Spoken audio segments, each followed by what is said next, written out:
They're purposefully leaving me out of their lives to punish me for a crime I did not commit. I am only guilty of not falling madly in love. Picture yourself being held accountable for something you didn't do by your own children. What if the actual crime was just not loving someone as much as they wish to be loved? This is what Kody Brown is experiencing: alienated, misunderstood, and accused of being the bad guy in a plot that appears more complicated than ever. In a sad revelation, Kody says his children are intentionally excluding him from their lives as punishment, not for anything he's done wrong, but because his relationships with their mothers didn't work out.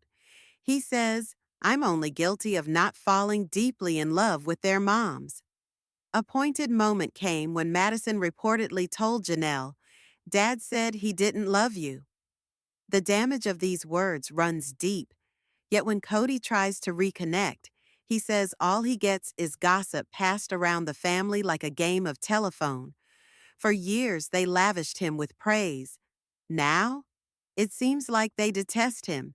And if they're speaking of him openly, think about what's being said behind closed doors to his kids. "It feels like a civil war," he says. "Teenage drama. I don't like you any more than you like me." And while the emotional breakdown of the Brown family rolls on Sister Wives, have you seen something lacking? Or rather, someone? The disappearance of the kids, why we don't see them anymore. This season, we hardly ever see any of the Brown kids. Gwendolyn, where is she? Logan? Nowhere. Hunter? Heard nothing. Other than the occasional cameo, McKelty, Madison, Gabriel, and Savannah for a quick word about Garrison's senseless death, the rest have disappeared from the show. Why? Here's a hypothesis that's not only personal, it's economic. What if the actual explanation for the kids staying off camera is that they're not being compensated? Right. Kody Brown allegedly doesn't compensate his children to appear on the show. And TLC, their deals are only with the parents.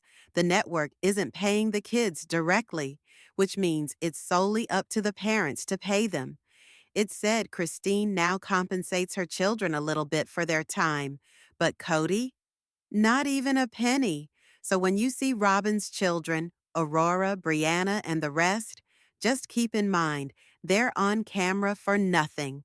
They might get to live in nice houses, but there's no check, no trust fund, no official income from all those years on TV. So picture growing up on national television and reaping nothing in return. No money, no privacy, no protection.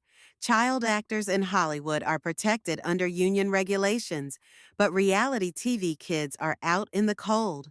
SAG-AFTRA guarantees traditional child performers with reduced working hours, on-set training, and, most crucially, funds to be saved for their future. Reality kids, none of those things. TLC has been blamed for years with exploiting children, and this is a bitter demonstration.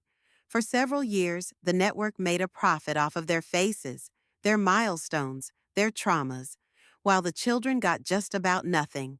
But now, one of the kids is making an outcry, and loudly. Gwendolyn Brown in Teen Vogue, a new voice emerges. Gwendolyn Brown recently spoke out in an interview with Teen Vogue, joining other reality television children, such as Hannah Gosling, to tell what it's actually like to grow up on camera. Although she did not speak explicitly of her deceased brother Garrison, the timing of her words is chilling.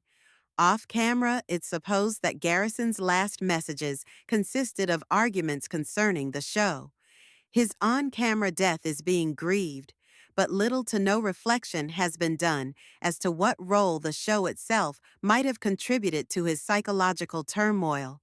Reality TV has made stars, cash, and drama, but it's also made scars.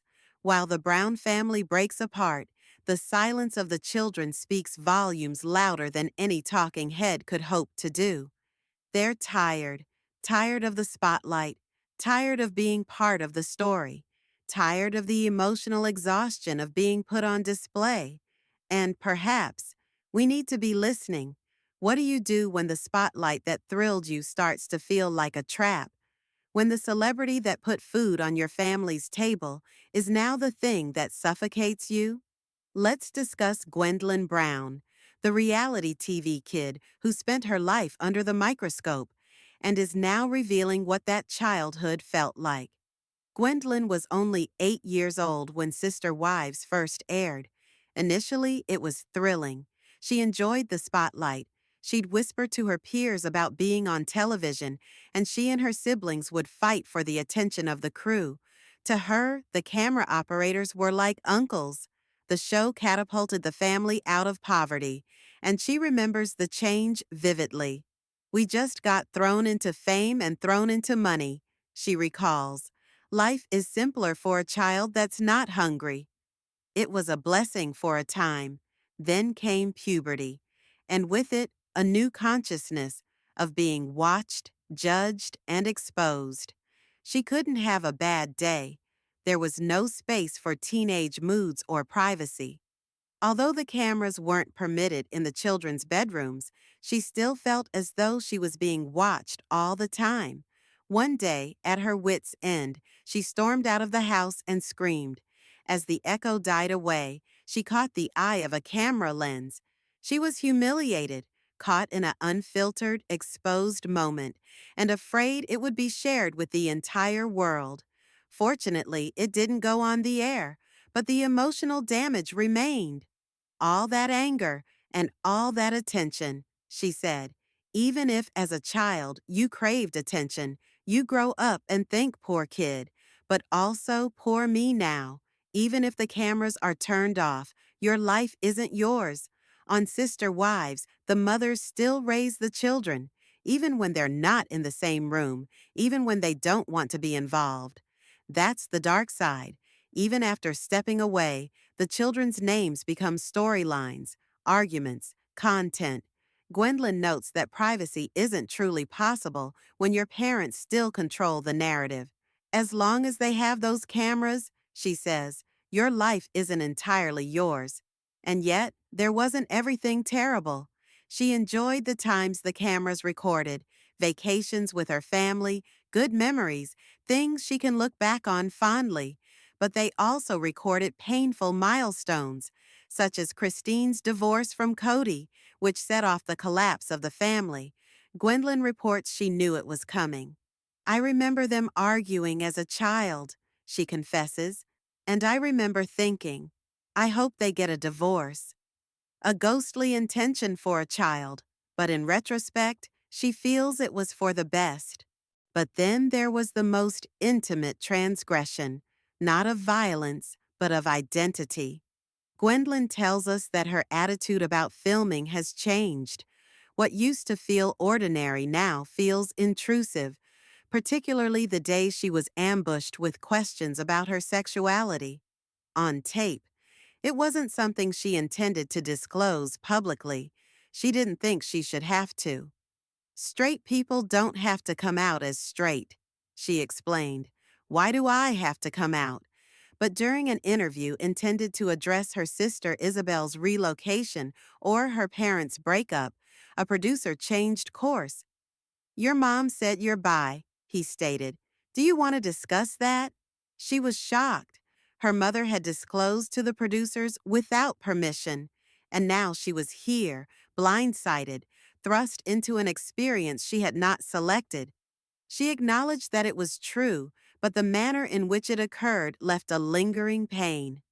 Picture your parent outing your sexuality, not to a buddy, but to a producer, and then having it become content for national television. This isn't just Gwendolyn's story. It's the story of so many kids who were raised for an audience.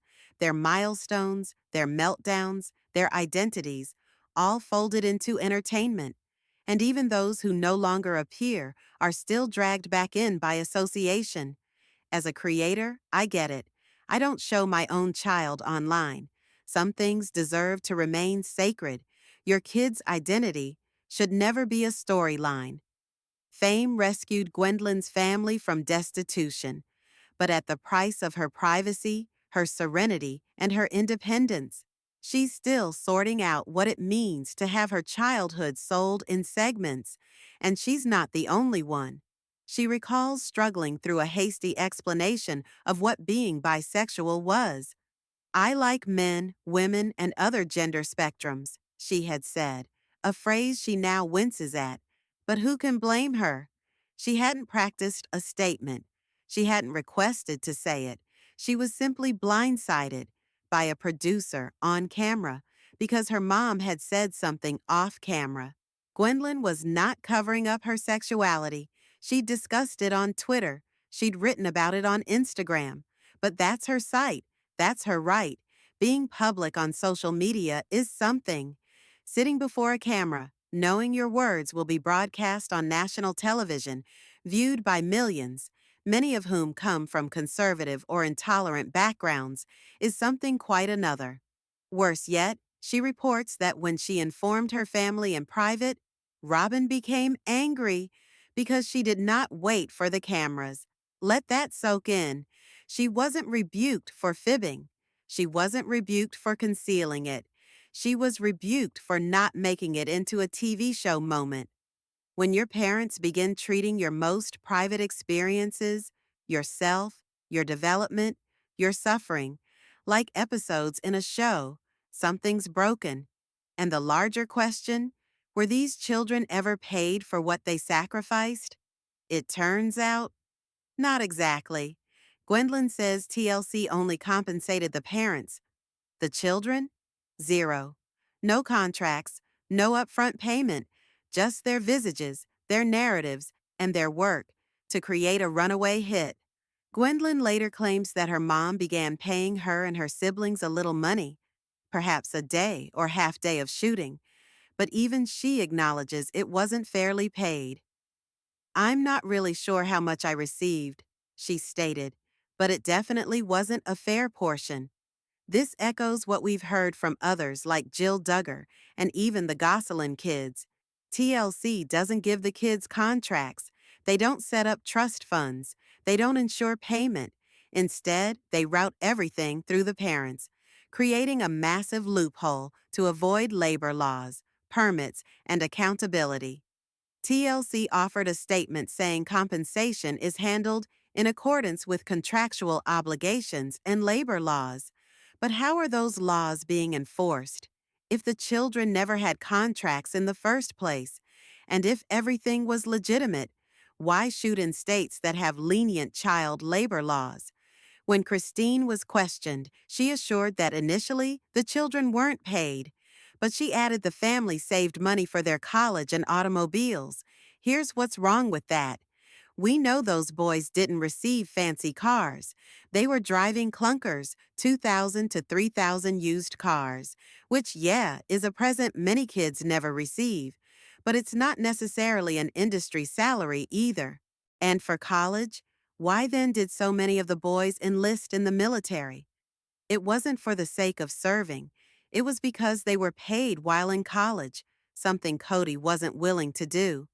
Hunter attended the Air Force Academy. Garrison signed up. Peden, too. Gabriel? We don't know. Gwendolyn stated Christine paid for her college, but that doesn't amount to payment for work. That's simply something many parents would do. If they have it, that's support, not pay. And if some of the children didn't attend college, where's their money? What did they receive for years of filming? Let's be honest. The notion that exposure is sufficient payment is a lie. These children worked, they were the show, and they weren't paid. Meanwhile, TLC raked in millions, and so did their parents. So ask yourself, would you want to work your whole childhood for free just so your family and a TV network can make money off of you? If you're wondering why so many of the Brown kids have fallen off the show, this is why. No privacy, no pay, no control. They were exploited for drama, treated as characters, and when they fought back and tried to take their stories back, they were punished or replaced. Gwendolyn wasn't required to pipe up, but she did, and so are others. Increasing numbers of children who grew up on reality TV are finally speaking out about what it cost them and what the rest of us never witnessed off camera. So, before you watch another episode, ask yourself what's really going on off camera. And perhaps, just perhaps, don't mistake reality TV for reality. This is very timely and this is very direct, and it's a good way to remind people of the kind of scummy scumbag of Kody Brown. Let me know what your thoughts are in the comments below.